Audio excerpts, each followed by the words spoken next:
Assalamualaikum warahmatullahi wabarakatuh. Hai Sobat Kampus Biru.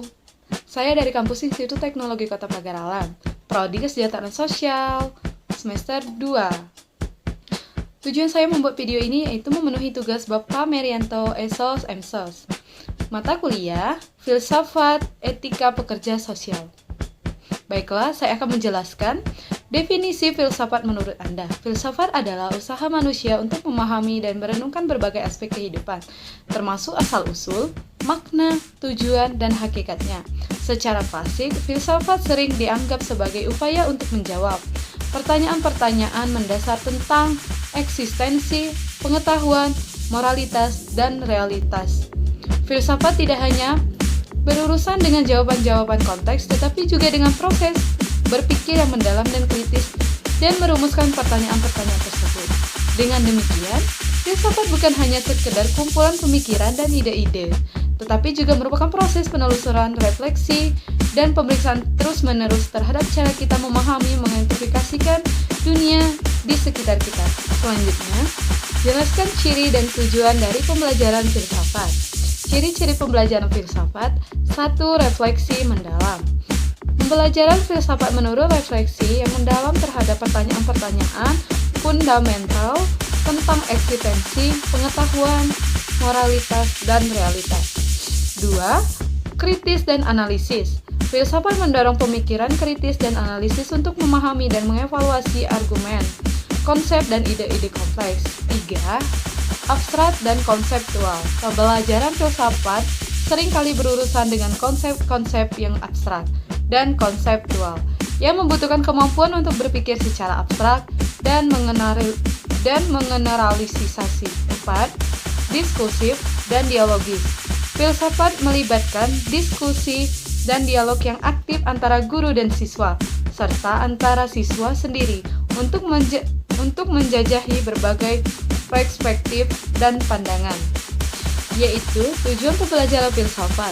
1. Mengembangkan kemampuan berpikir kritis. Filsafat membantu dalam mengembangkan kemampuan berpikir kritis, mempertanyakan keyakinan dan mengevaluasi argumentasi secara logis. 2. Pemahaman mendalam. Tujuan utama dari pembelajaran filsafat adalah mencapai pemahaman mendalam tentang pertanyaan-pertanyaan fundamental tentang kehidupan, pengetahuan, dan kemanusiaan. 3. Pengembangan etika dan moralitas. Filsafat membantu individu dalam merumuskan prinsip-prinsip etika dan moralitas yang mendasar, serta memahami implikasi moral dari tindakan-tindakan mereka. 3. Pengembangan etika dan moralitas. Filsafat membantu individu dalam merumuskan prinsip-prinsip etika dan moralitas yang mendasar, serta memahami implikasi moral dari tindakan-tindakan mereka. 4. Meningkatkan keterampilan berargumentasi. Pembelajaran filsafat juga bertujuan untuk meningkatkan keterampilan berargumentasi, mengungkapkan pemikiran secara jelas dan struktur, serta mempertahankan posisi dengan bukti dan alasan yang kuat. Selanjutnya, jelaskan secara rinci fungsi dari filsafat. Filsafat memiliki beragam fungsi yang mempengaruhi berbagai aspek kehidupan manusia, baik secara individu maupun konflik. Berikut adalah beberapa fungsi utama dari filsafat. 1. Menyediakan kerangka pemikiran. Filsafat memberikan kerangka kerja untuk memahami dunia di sekitar kita. Ini membantu kita mengorganisir pemikiran kita tentang eksistensi, pengetahuan, nilai-nilai, dan tujuan hidup. 2. Mengajukan pertanyaan-pertanyaan fundamental. Filsafat mendorong kita untuk mengajukan pertanyaan-pertanyaan fundamental tentang eksistensi, pengetahuan, moralitas, dan realitas. 3.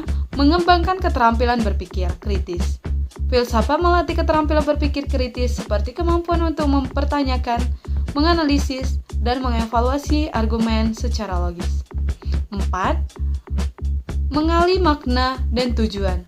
Filsafat membantu kita dalam mencari makna dan tujuan. 5. Menginspirasi kreativitas dan inovasi. Filsafat dapat menjadi sumber inspirasi berbagai kreativitas dan inovasi. 6. Memperdalam pengalaman estetika. Filsafat membantu kita memahami dan menghargai keindahan dalam seni dan alam. 7. Filsafat memungkinkan dialog antara budaya dengan menyediakan kerangka pemikiran yang dapat diakses oleh individu dari berbagai latar belakang budaya. 8. menyediakan pandangan moral. Filsafat menyediakan landasan untuk membangun pandangan moral yang kokoh. Selanjutnya, setelah belajar filsafat, bagaimana kesan dan pandangan Anda terhadap filsafat setelah belajar filsafat?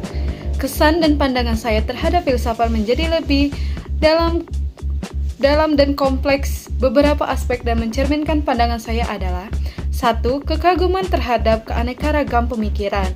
Saya mengagumi keanekaragaman pemikiran dalam sejarah filsafat. Filsafat telah menghasilkan berbagai teori, pandangan, dan konsep yang membentuk dasar bagi pemahaman manusia tentang dunia. 2. Pentingnya pertanyaan-pertanyaan mendasar. Filsafat membuat saya menyadari pentingnya pertanyaan-pertanyaan mendasar tentang eksistensi, pengetahuan, dan nilai-nilai. 3. Kompleksitas dan nuansa dalam pemikiran. Saya mengetahui kompleksitas dan nuansa dalam pemikiran. 4. Peran kritis dan reflektif. Saya memandang filsafat sebagai alat untuk berpikir secara kritis dan reflektif. 5. Relevansi terhadap kehidupan sehari-hari. Filsafat memiliki relevansi yang berdasar terhadap kehidupan sehari-hari. 6. Penghormatan terhadap tradisi filosofi. Saya menghormati tradisi filosofi dari berbagai budaya dan zaman. Selanjutnya, buatlah contoh kalimat quote-text yang bisa menjadi filsafat dalam kehidupan Anda dan jelaskan maknanya. Yaitu, tidak ada kegagalan yang final kecuali kegagalan untuk mencoba.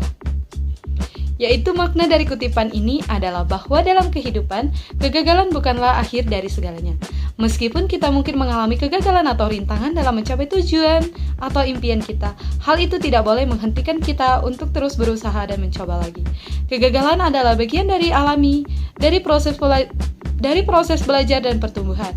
Yang terpenting adalah kita belajar dari kegagalan tersebut, bangkit kembali dengan semangat yang baru, dan terus berusaha menuju impian dan tujuan kita.